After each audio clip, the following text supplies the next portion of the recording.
Bienvenue. Aujourd'hui, je vais t'emmener au cœur du ressenti. Alors, le cœur du ressenti, qu'est-ce que c'est? En deux termes, c'est l'intuition. L'intuition, c'est assez vague. On ne connaît pas trop ce que c'est en général. L'opinion générale n'a pas vraiment défini ce terme, connaît un peu de manière assez intellectuelle ce terme sans pour autant vraiment l'avoir exploré. C'est quelque chose que moi, Léo, j'explore depuis un moment, puisque dans mon quotidien, au-delà de faire un tri matériel de ce qui m'encombre, je fais un tri psychologique, émotionnel, et aussi physique, de tout ce qui ne me permet pas, et tout ce qui ne me connecte pas à celui que je suis au fond de moi. En d'autres termes, j'essaye de lâcher prise avec la personne que je veux être.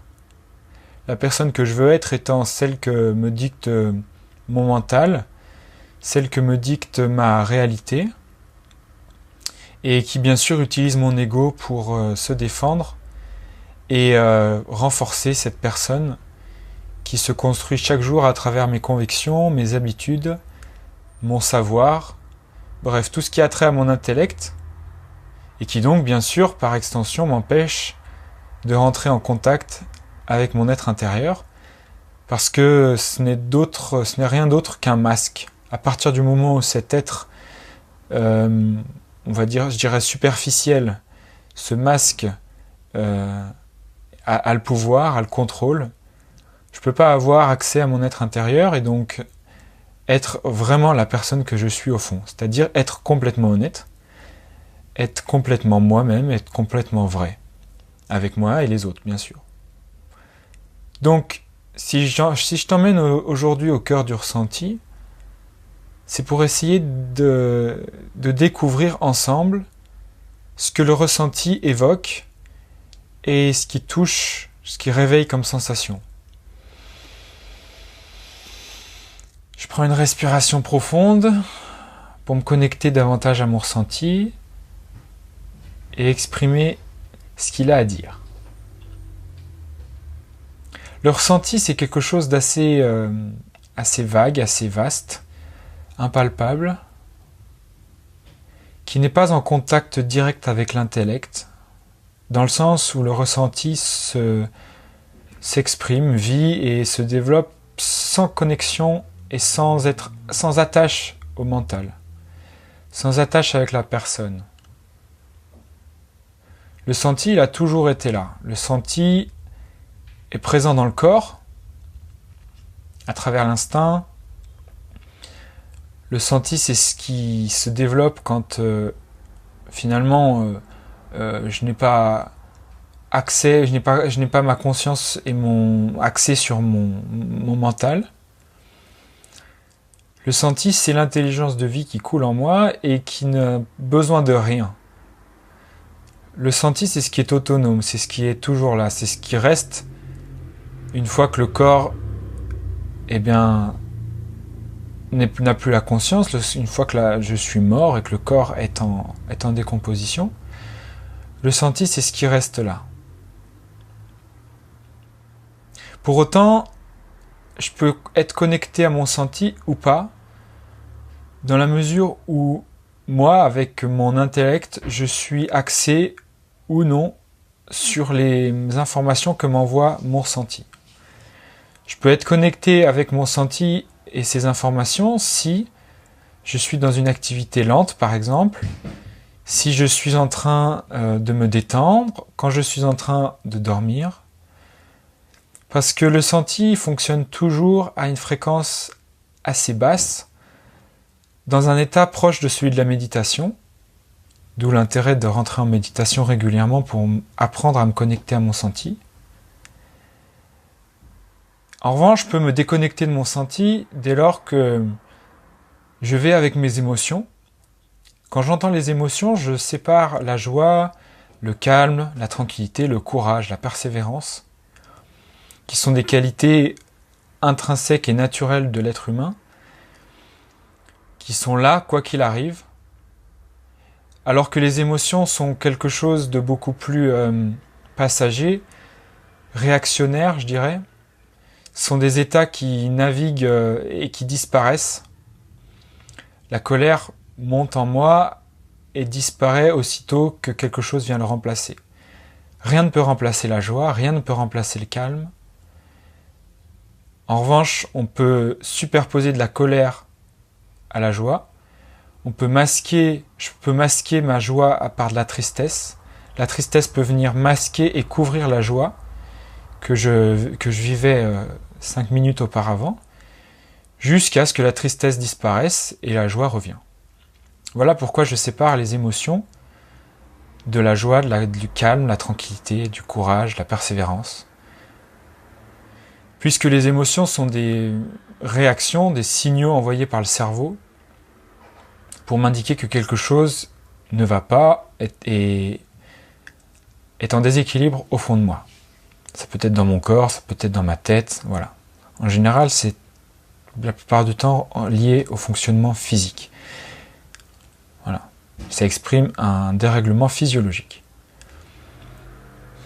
Et donc je peux être connecté à mon senti ou non, selon là où je place ma conscience, selon là où je porte mon attention.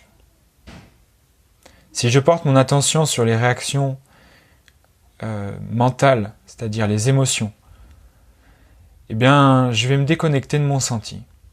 Je vais me déconnecter de ce cœur du cœur de mon ressenti qui va m'indiquer la voie juste et directe vers ce qui me correspond le plus, puisque je vais aller vers ce que je veux, ce que mon mental veut, ce que ma personne veut. Dit autrement, je vais me laisser guider par les projections de la personne que je crois être, et non pas celle que je suis vraiment. Cela peut aller un temps pour construire des projets. Pour autant, à un moment donné, si je me laisse guider par la personne que je crois être et ses projections mentales, je vais finir par me fatiguer, m'épuiser. Puisque le mental n'a pas de connexion, n'a pas conscience des besoins physiologiques. Et déconnecté des besoins physiologiques, des besoins instinctifs, du style je suis fatigué, j'ai besoin de dormir, ou j'ai les épaules crispées, j'ai besoin de les détendre, j'ai les reins qui sont embourbés, j'ai besoin de calme. Voilà. Le mental n'en a pas conscience. Le mental, son seul but, c'est de donner des fonctions aux choses, de donner des fonctions, de transformer les choses pour les rendre utiles, pour leur donner une fonction.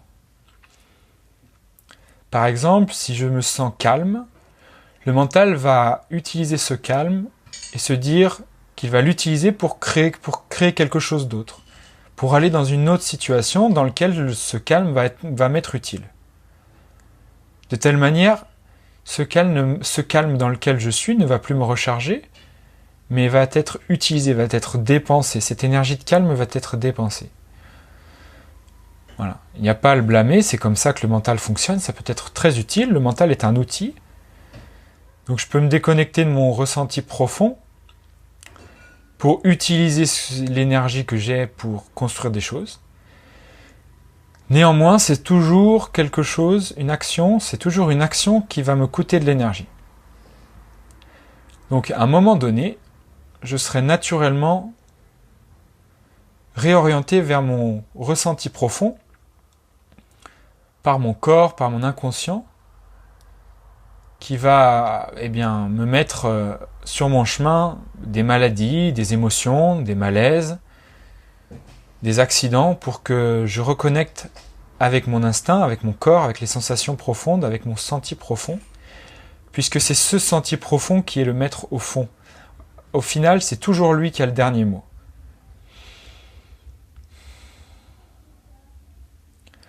Ce senti profond, c'est celui qui me permet de vivre.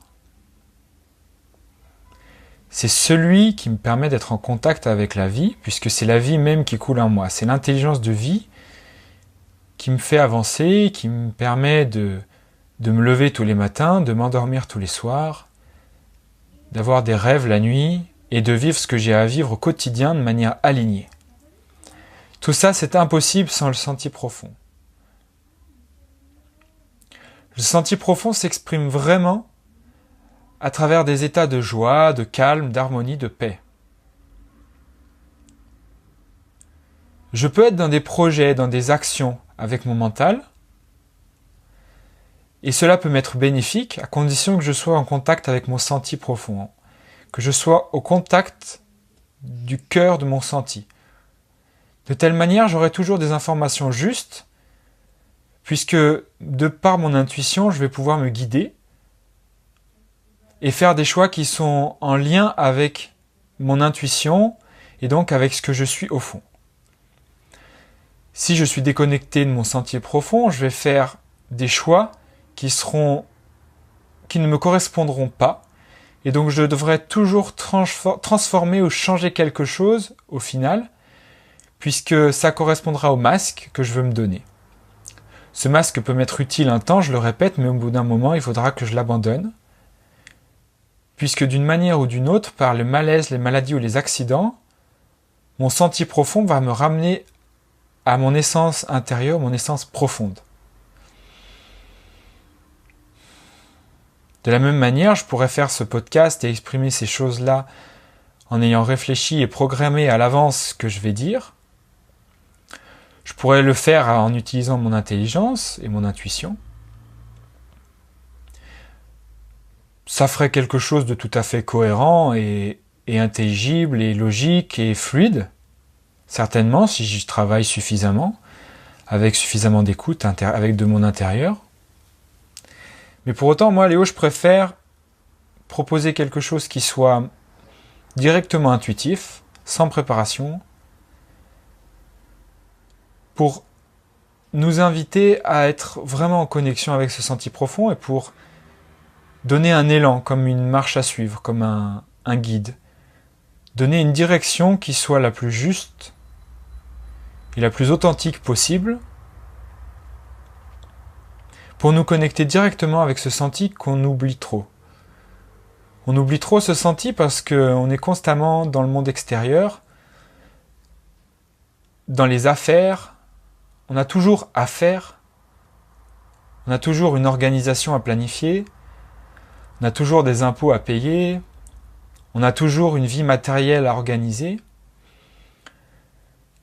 Voilà. Pour autant, c'est pas quelque chose à blâmer, c'est quelque chose dont je dois prendre conscience. Quand je dis je, c'est chacun d'entre nous. Je dois prendre conscience que cette vie matérielle, elle me demande de l'énergie, mais je dois prendre conscience que cette vie matérielle, je dois m'en occuper avec soin, avec attention. Je dois écouter ce qu'elle révèle et ce qu'elle provoque en moi, pour écouter ce que mon ressenti profond, ce que le cœur de mon ressenti m'envoie comme information. Si face à une vie matérielle agitée, par exemple, si je suis cadre dans une entreprise et que j'ai des objectifs chaque mois et chaque fin d'année, chaque trimestre à remplir, il est évident que j'ai besoin de mon intellect et de mon mental pour justifier d'un résultat, et donc cela me demande naturellement de dépenser, d'utiliser de l'énergie, de la même manière que je coupe du bois pour faire du feu, j'utilise les ressources naturelles pour me chauffer ou le carburant pour mettre dans ma voiture, voilà, qui sont des ressources limitées. Eh bien, à un moment donné, je dois toujours être en contact avec mon ressenti pour voir si dans ma carrière, si moi, en tant que cadre, eh bien, les résultats que je dois fournir, je suis en mesure de les fournir, et si je serais capable de les fournir ad vita aeternam, jusqu'au bout de ma vie, et j'ai juste savoir aussi combien de temps je serais capable de fournir ces résultats. De ce fait, je dois être en contact avec mon ressenti pour savoir combien de temps je peux encore faire ce métier, et si ce métier me correspond, ou si je dois changer de métier. Voilà. C'est bien beau de savoir ce que je veux dans la vie, et savoir où je veux aller, avoir de l'ambition, savoir que j'ai envie d'atteindre tel objectif financier.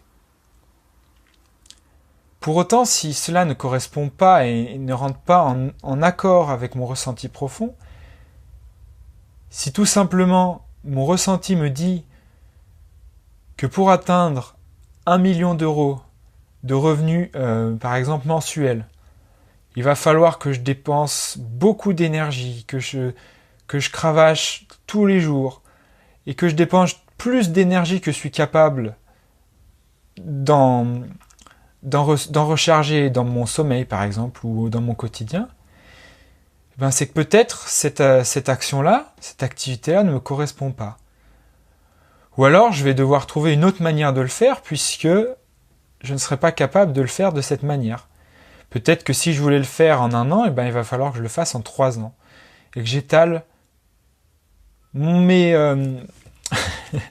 je cherche un peu mes mots. Je laisse monter et c'est pour ça que je bafouille. Il va falloir que je sois un peu plus indulgent avec moi-même et que je prenne le temps de le faire. Voilà, tout simplement. Voilà pourquoi le cœur du ressenti, je dois le connecter à chaque seconde le plus possible. Cela me demande du travail puisque j'ai un conditionnement qui va à l'encontre la plupart du temps avec l'école, avec l'éducation des parents qui ont eux subi les conditionnements d'un système toujours axé sur le mental, et sur des conditionnements et sur une image sociale. Je dois toujours me connecter à mon ressenti et faire le travail de me dépouiller de ma personne pour être en contact avec ce ressenti, pour simplement déjà dans un premier temps vivre une vie qui me demande le moins d'efforts possible, c'est-à-dire une vie tranquille, calme et heureuse. La vie heureuse n'est possible qu'à partir du moment où je suis en contact avec mon ressenti. Pourtant, il y a toujours une phase de transition qui peut être plus ou moins longue chez certains ou certaines, en fonction de l'importance de la couche à nettoyer entre ma personne, ce que ma personne a construit, et mon ressenti profond. Mon ressenti profond, une fois que je suis en connexion avec lui, j'ai simplement qu'une marche naturelle à suivre. Dans ma vie, des choix naturels se feront et j'aurai pas besoin de réfléchir. Je n'ai plus besoin de réfléchir lorsque je suis en contact avec mon ressenti, puisque mon intuition me guide. J'ai juste à accepter l'idée que des choix peut-être irrationnels et assez fous et démesurés se proposent à moi, et donc j'ai juste à prendre les décisions qui s'imposent et à donner de l'énergie là-dedans. Et donc, utiliser mon mental pour construire des conditions, les conditions nécessaires pour que ce ressenti, cette intuition, prenne vie dans mon quotidien.